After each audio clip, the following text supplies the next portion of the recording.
What's going on, everyone? Welcome to another members video which promises to be top quality. We are going to be discussing today some young promising talents, or the next promising talent we believe is going to come through that United conveyor belt into the first team and make a name for himself. We are going to go in depth about this. We're going to discuss the backgrounds, what type of players they are, and why we personally believe that they can reach the next level. We have Sam alongside me, and I want to just ask you, Sam, because after the season we've just had, the kind of only real positive, aside from obviously winning the FA Cup, which is obviously a mega one, the youngsters that are coming through at the minute that are being bled through, it's an exciting time in it for the under-18s. Yeah, obviously the standout candidate is Kobbie Mainoo, who's made his debut and has been pretty much a mainstay since he's got called up to England. He's going to the Euros. Only teenager in England to be going to the Euros, like ridiculous rise, and people still think Curtis Jones and Harvey Elliott should be ahead of him. Like, yeah, okay. Yeah. But yeah, it just continues the long tradition of like Manchester United. I think we've had a academy prospect in our squad since 1926. And it just continues that. We've obviously seen the likes of Cam Waller come to the forefront this season.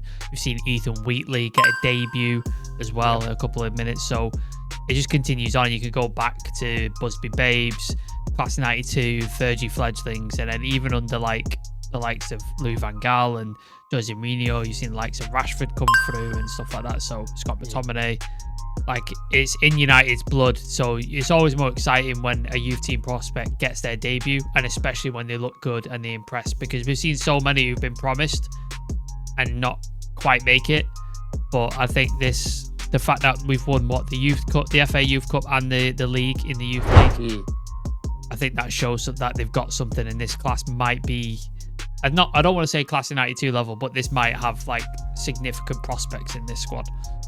Yeah, I also think it's important to know as well, like there's a lot of talented lads coming through, but they also have to have the right environment around them to succeed. So that's going to be mega important, and that's going to be something I think Ineos have at the top of their list going forward. But yeah, I think it's exciting times, man. I think, like you said, it's in our blood. You can go back to 1950s when all the Harry Gregg and players like this were coming through, up until now. It's actually amazing, really. So I know that it's kind of a cliche saying it's in our blood, but it actually is. Like, we've been about this for as long as I can remember, at least, and as long as many other people can remember. So just to put out there as like a premise as well, we're not saying, just because we've got a certain individual who we believe can go to the next level, that doesn't mean we don't believe a couple of the others can't as well. But it's just a certain individual who we have a bit of an attachment to, or we can just see his qualities shining through. So I think it's interesting to get into this. Sam, do you want to kick us off with your individual choice and talk to us a little bit about that? Just to touch on what you just said as well before I reveal my choice. You can look at the history of like players who, when they were playing in the youth squad, they weren't thought as the best talent, but they're the ones who ended up making it. Marcus Rashford was not ranked anywhere near the top of his class that he was in, but ended up making a mainstay. People like Ravel Morrison, who was ranked way at the top of his class and was unbelievably good, just put the pieces together. So it does. You can look good in youth setup and then not make it. You can look average and then absolutely storm in the first team. So it's a combination too. But yeah, my pick, because you took my pick, which I won't reveal, I've gone with Shay Lacy because he's my second, like the one I've been looking at. Shay Lacy is a right winger for Manchester United, but he's equally adept. He can play in the attacking mid, and he's played on the left-hand side as well. Bit of background on him: 17 years old, born in Liverpool. His whole family are Liverpool fans, but don't hold that against him.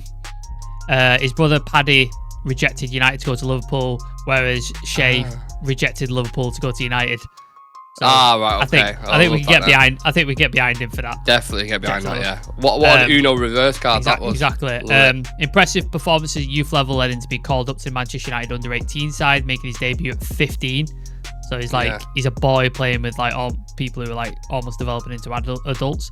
16 years of age, he'd already played for the under-21s, as well as making his debut against Dutch side Feyenoord in the UEFA Youth Cup. He's got his first goal at under 18 level in a 3-3 draw against Wolves, and has continued to catch the eye ever since. Now, he spoke to his brother, who I think he plays for Fleetwood or Flint Town. I can't remember the top of my head. I should have put it down. But he said he's standing there with a shirt on. I was welling up with tears thinking how far he's come. And in constant conversation with United, he never wanted to go to his head. When he starts to dwell on clips and not focus on the next game, Shay has always wanted more goals, more assists to play better. I think only injuries can stop Shay. With his mindset and ability, when I look at myself that age, both of my younger brothers are so much more mentally mature than I was. They're streets ahead. So, a couple of stats. 23 total appearances for United, 5 goals, 6 assists, which youth is not bad. It's all right. It's not too bad. But like youth football is very different to sort of men's football. Like there's things that go on that are not the same. Like I said, right wing, but playing as a 10, also on the left. He's also a free kick specialist. We don't have a lot of those in the squad, so that could be interesting going forward. Like we need somebody who could sort of stick a free kick in. He's trained with the first team most of the season, along with your pick, but he's yet to make a debut, but has appeared on the bench a couple of times due to an injury-ravaged season. So why has he caught my eye and why has he caught like other people's eye? So he's got an impressive technical ability and really impressive performances, especially at the youth level. He's been compared with Wayne Rooney. Now I know that's like that's sending him up, like compared with Wayne Rooney. Well, the Scouser thing. I'm going to get into that. I'm going to back it up. Yeah. He's got fearlessness on the pitch, which Rooney had bags of. Dribbling skills, making him an excellent prospect for the future. So I think like Michael Lacy type sort of thing, how we just tore through our defence. That's what he's about. You go look on like social media or clips on YouTube, which I encourage you to do after this.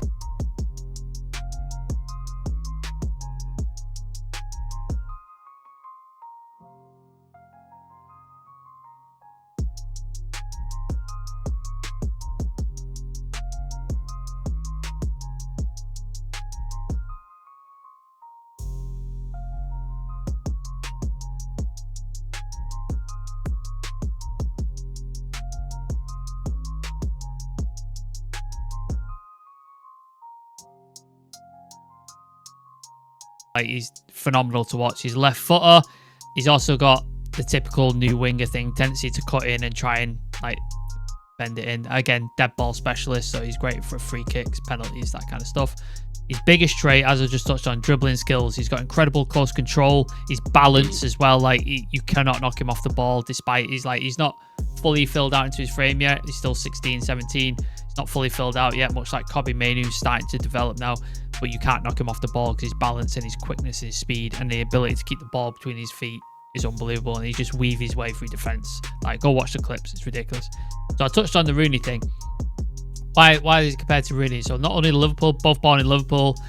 Rooney came through the ranks at Everton before joining the Red Devils. Obviously, he's a Scouser. His whole family are Liverpool fans, but he's joined United. Fearlessness on the pitch, like I just said, very reminiscent to Wayne Rooney. Though it's important to know, like, obviously he's got a long way to go, because if you look at Rooney, the same age, he made his debut for Everton and scored that goal against Arsenal. So let's think. But Rooney was playing for England and was named the 2002 Sports Personality Year. So the fact that he's being mentioned in the same breath as Rooney is saying that in simple terms, if he's even mentioned in the same breath where he can have half the career Wayne Rooney has, I think he's going to be all right and he's going to do well. Obviously, Ten Hag rates him highly as well, because he's been on the bench many times. He's been training with the first team since like pretty much the beginning of the season.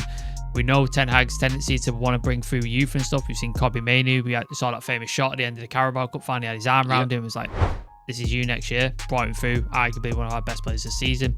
We saw him with a couple of lads at the end of the FA Cup as well. I think Toby Collier was on there. I think Shay Lacy was there. I think Harry Amass was there. And he was speaking to all of them. So I think while next season might be too early for him, I would not be surprised if he got minutes or he got starts here and there, maybe in the Europa League, maybe in the Carabao Cup. I wouldn't be surprised if he got minutes, or the other is if he put him on loan to like a Premier League level team. I think that would be, or a Championship team where it's a bit more physical. But this kid's got something. It's very hard to describe with his stats, because obviously his stats are not massively stunning. He's not like he scored 30 goals, but just go watch him on clips. The way he is on the ball, his technical ability, his dribbling, that sort of stuff. It's ridiculous. Like, it's really exciting to watch, and that's what United fans are about. Like, tricky wingers who are quick and can like cause problems. Garnacho, Rashford when he's on form. You've had Ryan Giggs, Kanchelskis. Like, we've been about it for years, and I think he is of a similar mould, and I think he's going to be incredibly important to United if he can stay injury free. The one thing I do have with him, he's suffered a lot of injuries the last 2 years. A lot of thigh injuries. How many are we talking? Like, is it 3 or 4? Worrying? 3 or 4. Well, obviously with young players, you expect a lot of injuries because the bodies are developing, they're growing, Yeah. they're being put under stress. So you see a lot of things, and a lot of players grow out of it eventually. So I'm hoping that's the case with him. A couple of thigh injuries, nothing, no ACLs, no anything like that. So nothing too massive, but quite a lot of sort of thigh muscle injuries. So keep an eye on that. Obviously, we don't want that to ravage his career, but that would be the one thing where I'd be like, just that might be an issue. But hopefully he sort of grows out of it like most youth players do. But yeah, that's my case for Shay Lacy. I think he's a really exciting player, and because I couldn't pick your player, I've gone to him because he was my second choice. I think he's a phenomenal player, and I really, really hope he gets some minutes in preseason so we can see what he's about. Maybe he's ready for the first team, maybe he's not, or if not, get some minutes at a good squad next season.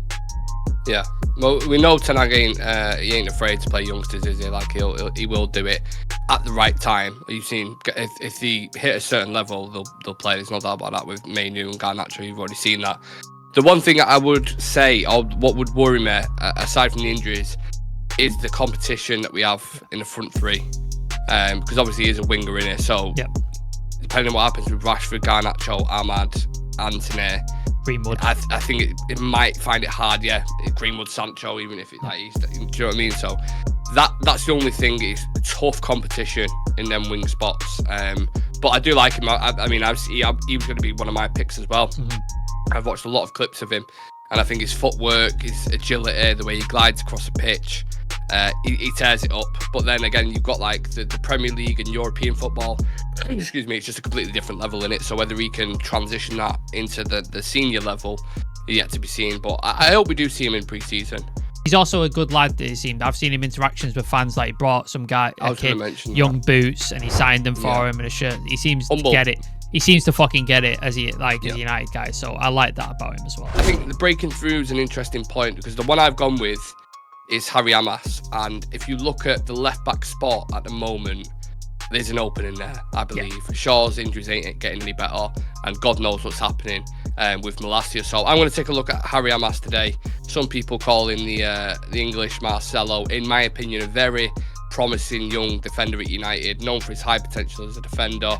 And I'll kind of take you a little bit through like a crash course of what type of player he is, his background and stuff, similar to what Sam's just done for the viewers watching. So he joined United's academy from Watford in 2023. He was born in 2006, which makes him one of the younger players in the academy. His position and play style, known for his defensive capabilities, good awareness, the ability to contribute to attacking plays, equally important for a modern fullback. Of course, we all know that going forward. That's why a lot of people question Wan-Bissaka, for example, because he's fantastic defensively, but going forward, there's questions to be asked, whereas Harry Amass can do both sides. And one thing you can't really teach to a defender is timing. And he has that. His timing is perfect. It's similar to Luke Shaw in that sense, because I think his timing is really, really good. He's a Luke Shaw regen, isn't he? Almost. Yeah, I think he is. I think there's a lot of comparisons there, and it's easy to make a comparison with a current player, but he actually is. He's got a good balance of defensive output and offensive support. Now, with his development and progress, he's been noted for his rapid rise. Like, everyone's speaking about him. Like you mentioned with Shay Lacy as well. There's a couple of players in that team who are rocketing up in terms of progression and growth.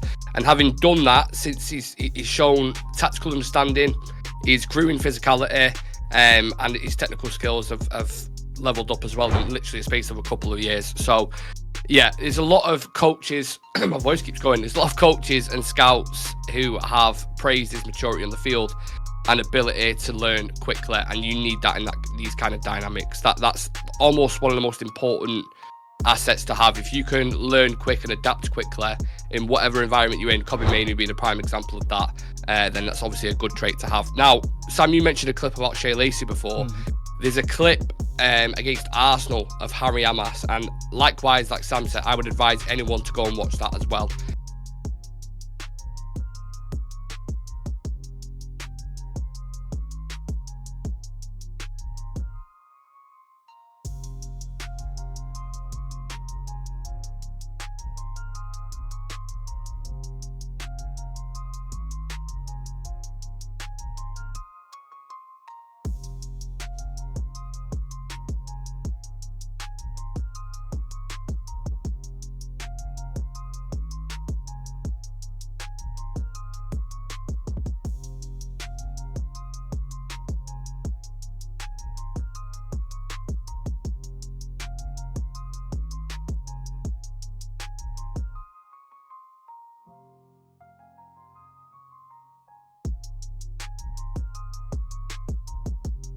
skins about 5 of the players. As a left back, by the way.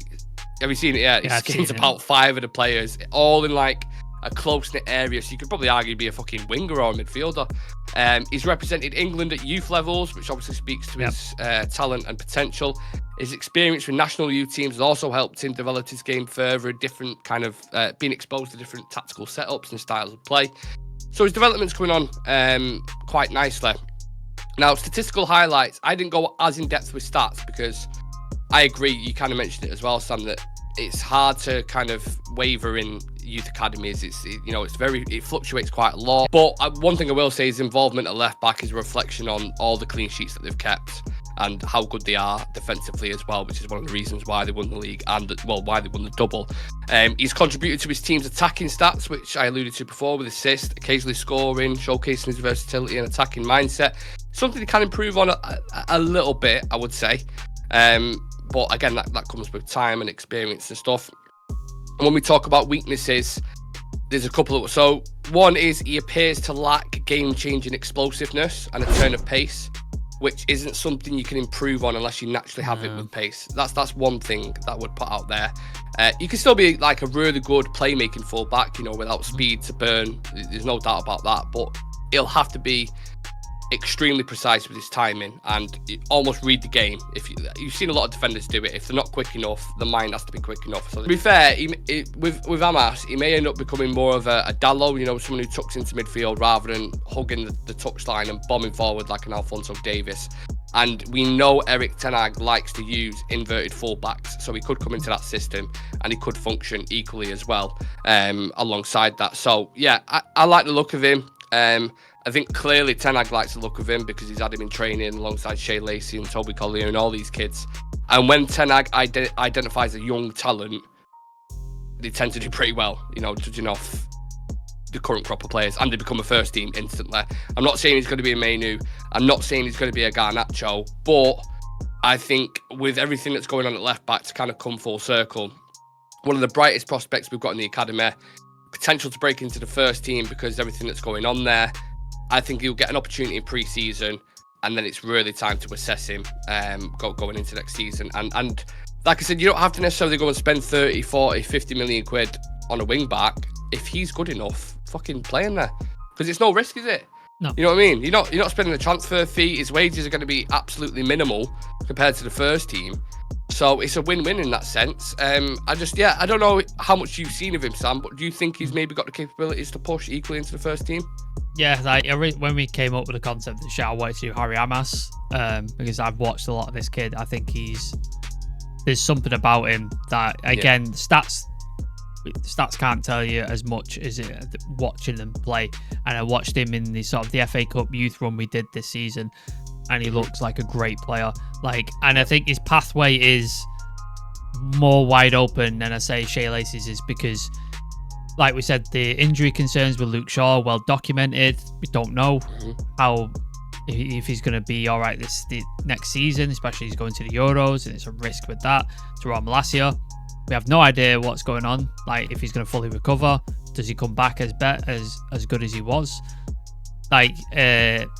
Ligament injuries are really, really tricky. Some players don't ever recover from them. We've seen it a number of times. Players just don't come back from it, and they're never the same.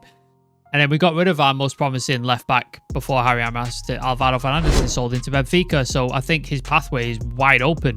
So I don't see why he wouldn't get an opportunity, because, like you said, save yourself some money. That was another position we would have had to look at this summer and be like, right, we've got to buy a DM, we've got to buy a centre back, maybe two, a striker, maybe look at a right winger. And then you're like, oh, fuck, left back, because both our left backs are injured and we sold our other one. Like you said, save yourself 30, 40 million, bring him in. If Shaw can't play every game and Malacia is struggling, then you've got Harry Amass there, man. If he's good enough, bring him in. Let's see him, let's play. He's been around first team training all season. I hope he gets time in the pre-season, and I hope he gets time in the season, because I think he's clearly one of our better prospects. Him and Shay Lacy, I think Ethan Wheatley's thought highly of as well. Obviously, he's made his debut. So I think those three you need to look at this season, and I think this coming season, and I hope he gets time, because I'm really excited by him. And again, it's a position we desperately need. I just wish we had a DM who is like an exciting prospect, like a pure number 6 in the academy, man. Yeah. That'd be perfect. But yeah, this kid's got something, and I really like how he plays and stuff. Ten Hag does play underlapping wing backs. Dallo plays, drops into midfield, can do a variety of roles as well. So I think he would fit in perfectly with the system, and I think that's exactly why he's been training with the first team. So I guess we'll have to wait until America in mid-July to see when which kids are going to pull through, because I remember Ten Hag saying in a press conference that he wants at least 2 youngsters to break through every year. Yep. So you would like to think the pool of players that we've spoken about, Wheatley, Amass, Lacy, maybe Collier, maybe Cambualo might get more minutes. Cambualo's another one as well. I think's looked relatively good. Obviously had a bit of a stinker against Bournemouth, didn't he? But apart from that, he's been pretty good. So yeah, I think it's exciting times. Please do, anyone who's watching this currently or watching whenever it is, let us know who you think is going to break through next from the academy, how exciting it is having these young talented prospects at our feet, and how would you manage that also with the transfer market as well. It's always better when a young kid who's come through the academy makes his debut and absolutely storms it. It's always better. Like every time a kid comes through and he looks like Rashford's debut, like there's been so many where you just like, I'm so excited to see this. Like class of '92, if you go back and stuff, it's always better. So if we can produce more young talent and they break through to the first team and absolutely boss it, then I'm well happy with that. I'd prefer that over like signing big name talents and then they don't really want to be here and they're here for a wage. I'd prefer that every time. That's the perfect place to leave it. Let us know your thoughts on the video if you've enjoyed this. We'll start doing more stuff like this if you have enjoyed it. Leave a like on the video for us. Any form of feedback or individual players you've had your eye on for a while, or even if they're not necessarily United players, just young players who you think can come in and have an impact, leave it in the comment section. And just a big shout out to all the members who consistently support the growing by day. There's something like 40 members now, I think, or at least close to that. And you guys are always in the chat. You're always being super nice and supportive. So yeah, the reason why we do these videos and take time out of our days and do all the edits and stuff is because of you lot. So we really appreciate you. I don't want to speak for Sam, but I'm sure he echoes them thoughts as well. Yeah, I'm just gonna go on a tirade now. I'm like, fuck off, yeah, like that. Fuck off. Yeah, no, you guys are the thing, and then it allows us to do stuff like this, like because we're like, okay, we've got a reason to do this because these people are buying into what we do. Let's give them something back. Let's give them videos. Let's give them some fun stuff, like our After Dark podcast, all that sort of stuff. Stuff we enjoy doing. It's something a little different, and it's not something like we enjoy doing new shows and transfers and all that, but it gets a bit samey sometimes. Stuff like this is fun and it's enjoyable, so we like giving it to you guys. Yeah, absolutely. So hopefully you enjoyed it, and me and Sam will see you in the next one. See you in a bit. Peace.